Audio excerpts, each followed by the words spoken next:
Hi guys, ভূতের বাড়িতে সবাইকে স্বাগত। যদিও বা এটা ভূতের বাড়ি না, তারপরও আমি নামটা দিয়েছি ভূতের বাড়ি। এটা হচ্ছে একটা ডরমিটরি। তো জায়গাটা ছিল অনেকটা ভুতুড়ে টাইপের, যার জন্য আমি নামটা দিয়েছিলাম ভূতের বাড়ি। আমি যেদিকে হাঁটছিলাম এটা ছিল একদম পরিত্যক্ত একটা জায়গা, মানে ডরমিটরি ছিল, কিন্তু এটা পুরনো ডরমিটরি ছিল, তাই এটা পরিত্যক্ত বর্তমানে। আর নিচে ছিল মেইন ডরমিটরিটা। আর এটা দেখতে একদম ভুতুড়ে ভুতুড়ে লাগছিল, তাই অনেকটা ভয়ই লাগছিল জায়গাটা।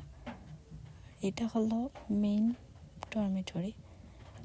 আর পিছনে ছিল একটা লেক, অনেক সুন্দর একটা লেক ছিল, অনেক ভালো লাগছিল জায়গাটা দেখতে। পরিবেশটা যে কি বলবো তা বলার বাইরে, অনেকটাই সুন্দর পরিবেশ ছিল। আমরা যে টাইমে গেছিলাম তখন অনেক রোদ ছিল।